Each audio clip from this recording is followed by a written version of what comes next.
A fifth grader comes home from school in 1991, expecting to see his mother. But instead, he is greeted by an empty home and a terrifying scene. Everything from the home pointed to foul play for the mother. Other clues made it seem like aspects had been staged to make the scene look like something that it wasn't. On the day of Deborah's disappearance, she was supposed to be meeting with her husband to finalize their divorce.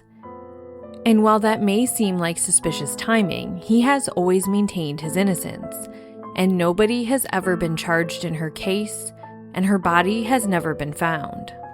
In the years since her disappearance, her mother would tell the papers that she would hear the voice of her daughter telling her not to give up. And with her mother's passing, that quest has been passed down to her brothers. Answers in Deborah's case are long overdue, so that a family and a community can heal. I'm your host, Megan, and each week on A Simpler Time True Crime, I cover older unsolved cases and challenge the idea that a simpler time means a safer time. This week, I'm bringing to you the unsolved abduction of Deborah McKneely.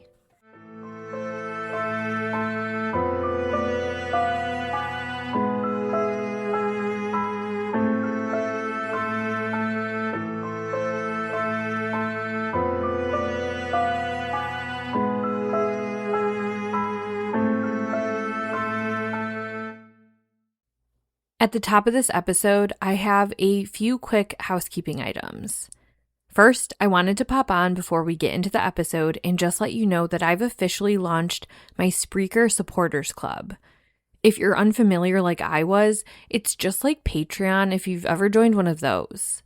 For $5 a month and for the duration of you joining, you get my whole backlog and all future episodes ad-free, as well as some bonus episodes. Right now, I just released my first bonus episode for supporters only, and my plan is to keep adding more. The Supporters Club episodes are going to be mostly very similar to these ones, except I plan to focus a lot on solved cases and illustrate some of the ways these cases I talk about on the main platform, how they are getting solved and how there is hope. I also will do some random topics that may be adjacent to this, but wouldn't be episodes I'd necessarily put in the main podcast feed. To join, you can follow the link in the show notes. It's buried way at the bottom beneath all the source material.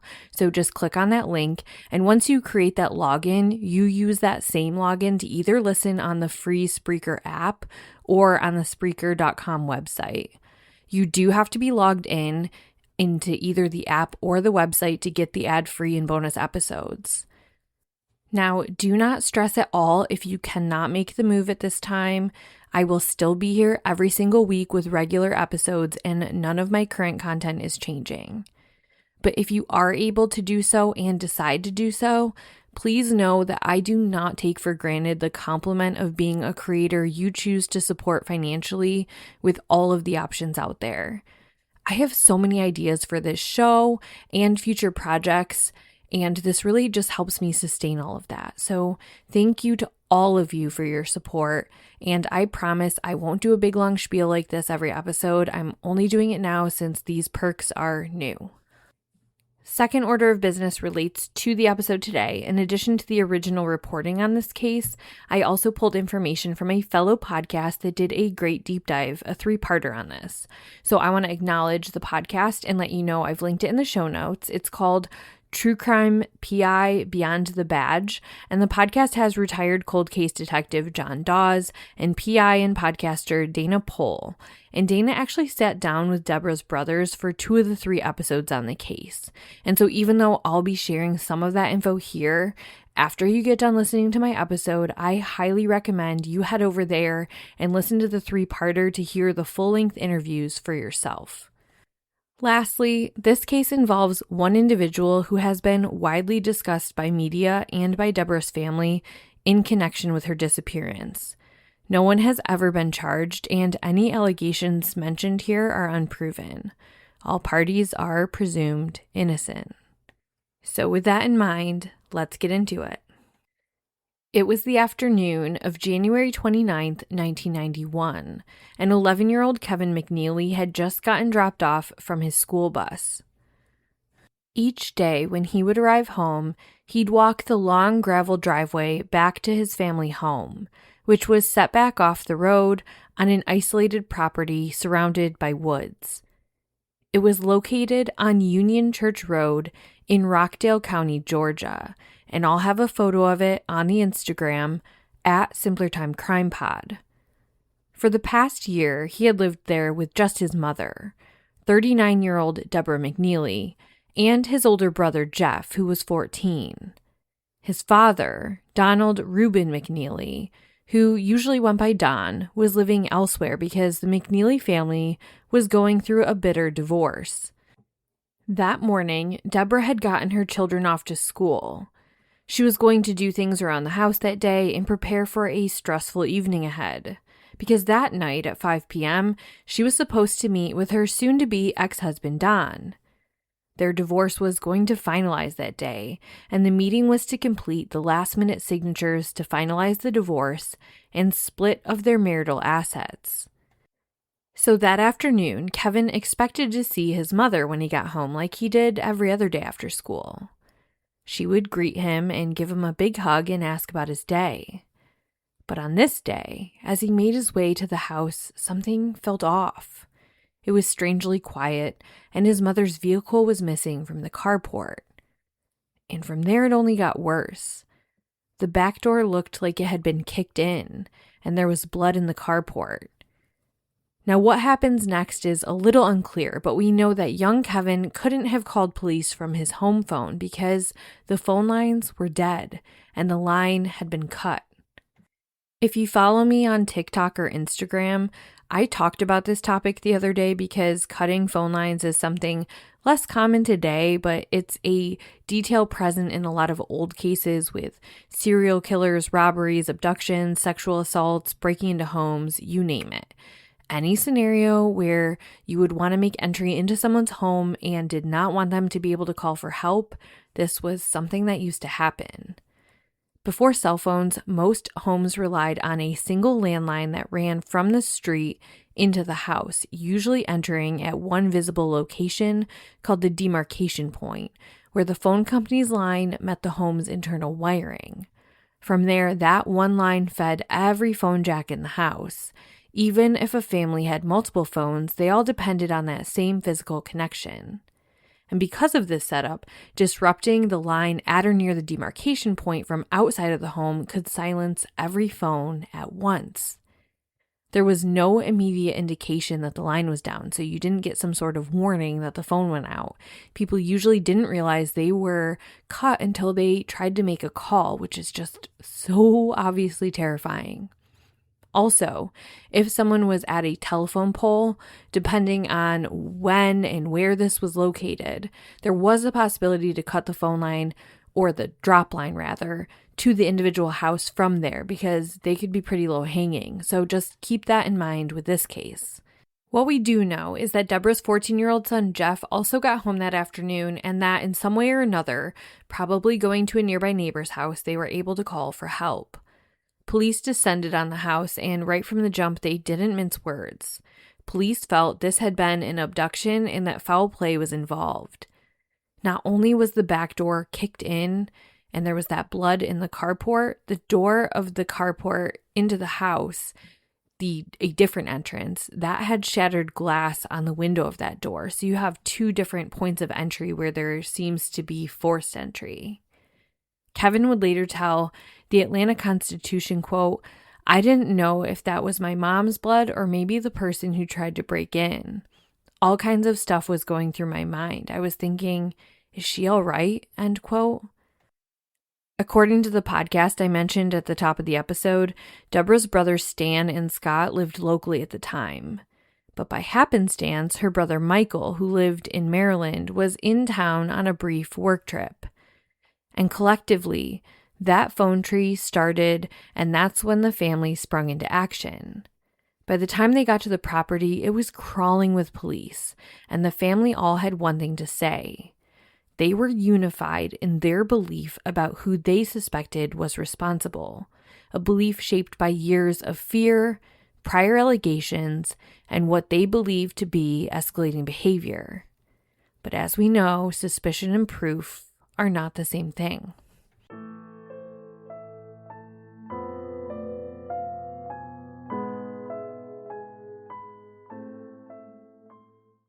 What makes you so sure? That's what authorities from the Rockdale County Sheriff's Office wanted to know when Deborah's family was unanimous in their belief that Deborah's soon-to-be ex-husband Don had abducted her. And where to begin? Don was a few years older than Deborah, and they had started dating when she was still in high school. Deborah's parents were not thrilled about this idea, and they tried to put a stop to it, telling Deborah she was too young. But as teens do, she snuck around and continued dating Don, with, of course, her friends sometimes covering for her. As soon as she graduated high school, they got married. Don was a very intelligent man with a successful engineering job. Deborah worked a variety of part-time jobs, but her true passion was in running things in the household behind the scenes, and she really wanted to have children someday. Don and Deborah were married for several years before starting their family, and first they welcomed Jeff, followed by Kevin. On the outside, they seemed like an ideal family. They were a family with 2 kids who lived on a beautiful property in Georgia, who owned a lake house and had successful business ventures. Don would later say to local newspapers that, aside from one incident, he never put his hands on Deborah, and he never threatened her. He acknowledged that the two argued like many married couples, but maintained that the relationship was not abusive. The incident he referenced occurred in 1989. According to Don, the two fought and allegedly struck one another with a wooden board. He said that he was injured and bloody, while Deborah was not injured. Following the incident, Deborah left the home with the children and went to a domestic violence shelter. No criminal charges were filed as a result of that incident. Deborah's account of that incident, as shared with her family, friends, and later with authorities, differed significantly from Don's. According to those close to her, Deborah described the event as part of a broader pattern of violence, rather than an isolated argument. These allegations were shared with loved ones and investigators, but were never adjudicated in court. And this would serve as the nail in the coffin on their marriage. They would separate after this night, and Deborah would view it as the final event in a long series of violence, not just the isolated event that Don portrayed it to be. According to several of Deborah's family members and close friends, she told them that Don had been physically abusive towards her on multiple occasions and that she feared for her safety. Don has denied these allegations, and there never were any criminal convictions related to those claims. After the 1999 incident, she did file for divorce and began living in the home with just the boys. Deborah would go on to tell those closest to her that the next 12 months, as the divorce details were being worked out, she would say that Don would launch what she called a campaign of terror against her.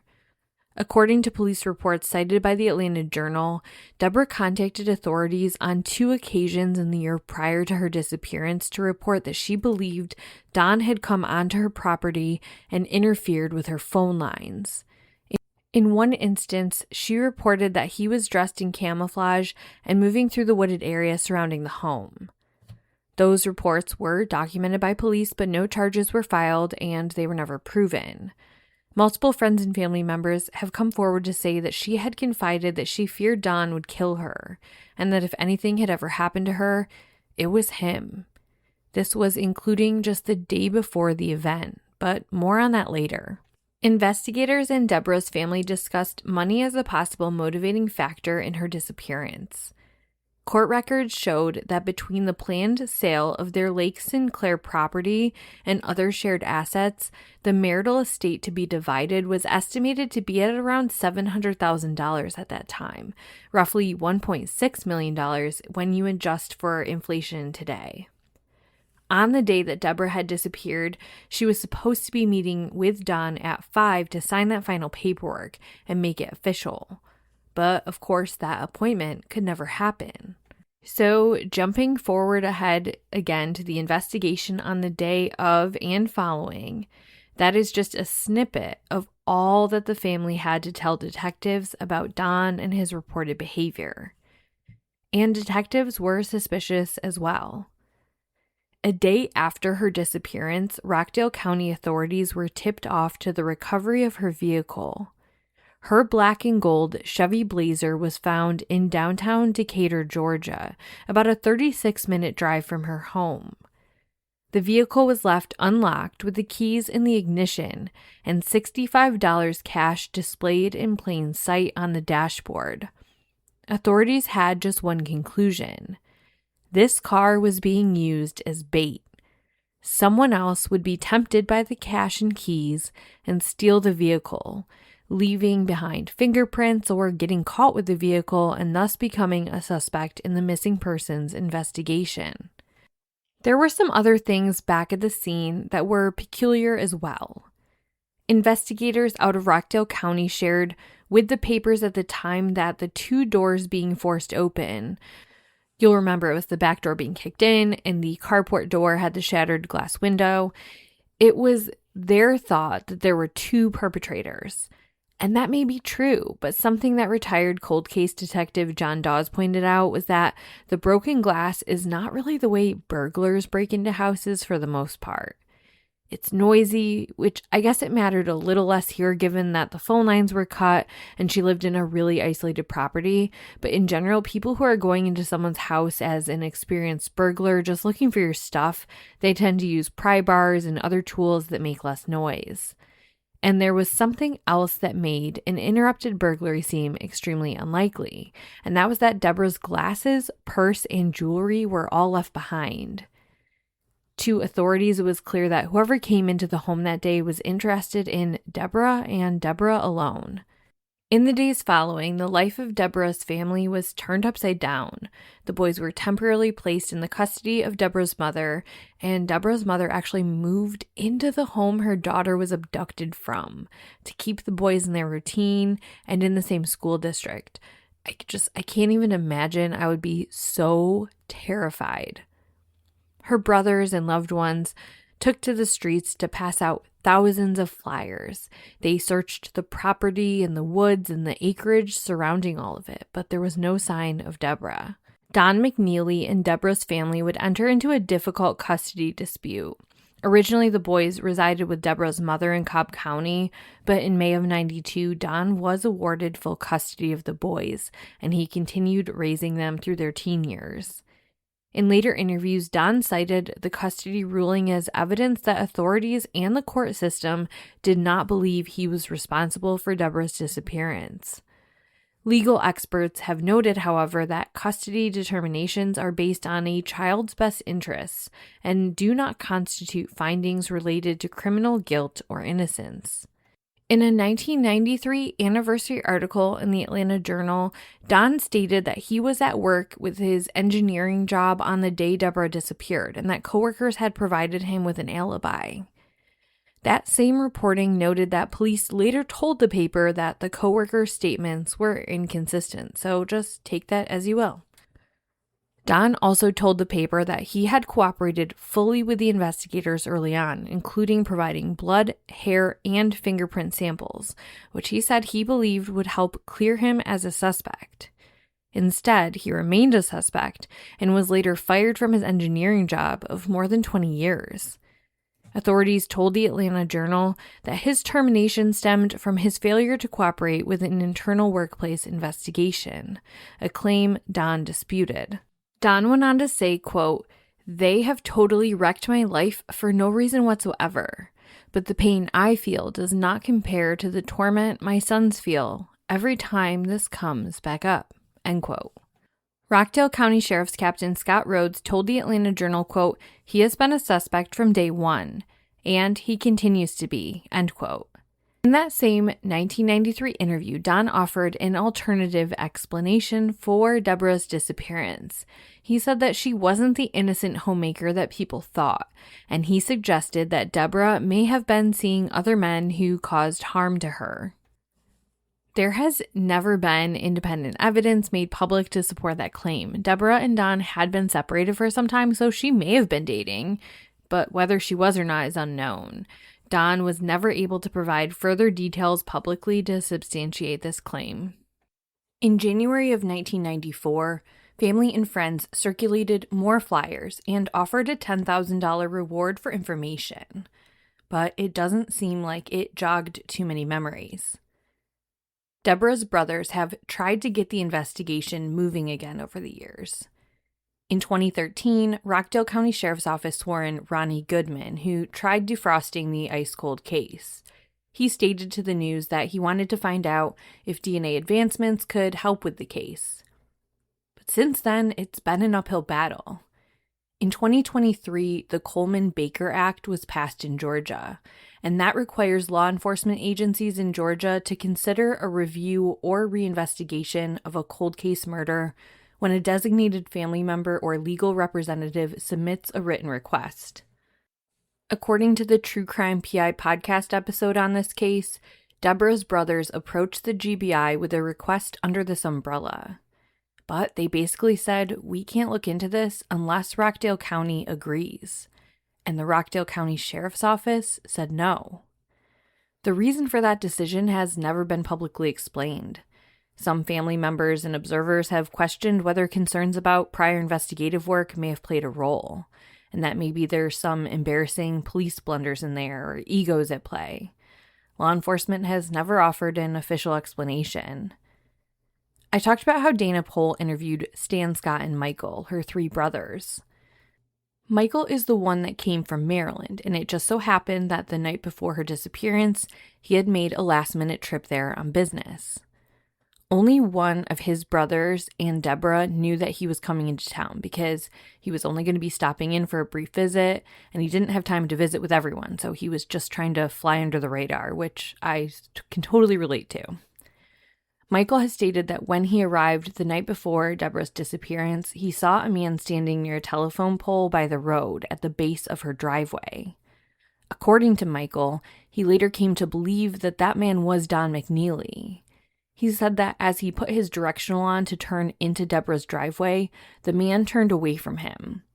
He didn't confront him at the time and did not initially think much of the encounter, in part because he lived a far distance away and he just didn't have any idea of the significance of everything going on. He ended up taking his sister out for dinner, spending the evening with her and the boys, and then dropping them off. He said it was a great time and a special memory that will always last.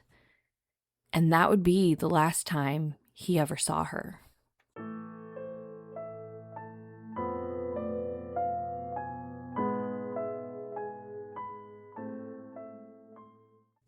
Deborah's brothers say that this event has wrecked their family. It caused them to step into roles where they are investigators and advocates and all sorts of things they frankly don't know how to do and didn't sign up for. But I will say, just based on the interviews I heard about all they've done over the years, they've done a great job regardless. But they've had a hard time keeping Deborah's case alive in the media and in the police department, which is why I'm sharing it today. The more people share and talk about this case and pressure law enforcement to keep it moving, the greater a chance there is that they will dig into this cold case and something could happen. In that True Crime PI Beyond the Badge episode I was telling you about, retired cold case detective John Dawes said that his belief about this case is that if they let someone like him come in and work it, or any other cold case team, that it probably would be about 30 days of hard work to be able to close this case. He really believes a case like this is solvable, and that it may just take either a fresh set of detectives going through all the information again, or just letting someone brand new come in. The GBI was originally involved. The GBI did the original interviews on this case, so it's not even that far outside of what they've already done with the case. So everybody should share this case, but if you're a local and you have influence, the idea is that either Rockdale is working this case and they work it themselves, or they set their egos aside and pass it off. We truly don't know what happened to Deborah that day. Don, if you listen to this for some reason, I'm happy to hear your side of things, and I'll share it with the audience. I know, Don, you haven't spoken to the media since the mid-90s, and that's of course your choice and maybe even at the advice of your attorney. Don is in his late 70s now, and I'm a huge proponent of hearing all sides and operating off where the evidence leads. And ultimately, even then, the authorities have to be the ones to do something with it. I'm simply sharing the story for visibility. Don ended up in a long-term relationship with a woman. In fact, it seems like he was dating her. It would come out later that he was already dating her at the time when Deborah disappeared. And that's because this woman ended up suing her employer for wrongful termination, somewhat for reasons tangential to this case, and that was in 1995. My interpretation of the public court documents out there on this case is that basically the police came and were digging a bit, trying to get her to talk about Deborah's case, and in the process of trying to pressure her to talk a bit, they started digging into some of her work world. And she essentially sued for saying that she was wrongly terminated during this time because of all the poking around that the police was doing at her workplace. I actually don't know the outcome of that. And because in the end, it doesn't sound like she personally talked to police about anything relating to Deborah's case or had any knowledge that she came forward with, I don't want to go too far in the weeds on that one, but it's just something of note. However, according to the interview with Deborah's brothers, they shared that at one point, someone came forward from her family and said they had information about this case, information that brother ultimately recorded the conversation of and turned it over to law enforcement. Now, since then, this relative has not had any further contact with her brothers and has somewhat ignored their communication attempts, is what they report back. But the brothers do not know how that information was worked by law enforcement, if at all. Don and this woman that he went on to date after Deborah's death, they were together all the way up until her death in 2013. Deborah's brothers shared their fears that this case would fall off the radar and not get resolution in their lifetime. So they're hoping that cold case detectives will work this case again and work towards resolution.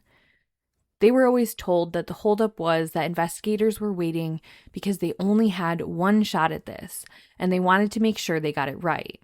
Which we hear a lot, and I understand.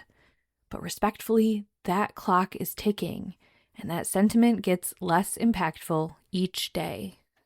Deborah was a loving mother who was said to do anything for those she loved, especially her boys, and she loved being a mom the most. She liked to dance around with them and play Nintendo. They had to live the rest of their childhoods without their mother and then bloom into adults with their own relationships and their own children without their mom to guide them. And that's just so painful, and they deserve answers too. And Don, if you are totally innocent, I'd love nothing more than the right person to be caught so that you can live out the rest of your days without suspicion lingering. And everyone deserves to heal from the destruction this case left behind. If you have any information on the disappearance of Deborah McKneely in 1991, please contact the Rockdale Sheriff's Office at 770-918-6700 or the Georgia Bureau of Investigation at 1-800-597-8477. This has been another episode of A Simpler Time True Crime. If you appreciate the work I'm doing, please share this podcast with a friend and on social media. Word of mouth has led to a beautiful community of listeners, and I'm so excited for what this year has ahead. Case suggestions and conversation can be directed to my DMs on Instagram, which is at SimplerTimeCrimePod, or email me at simplertimecrimepod@gmail.com. And I swear, Facebook people, I have a 2026 New Year's resolution to revamp that page too. As always, thank you so much for listening, and tune in again next Monday.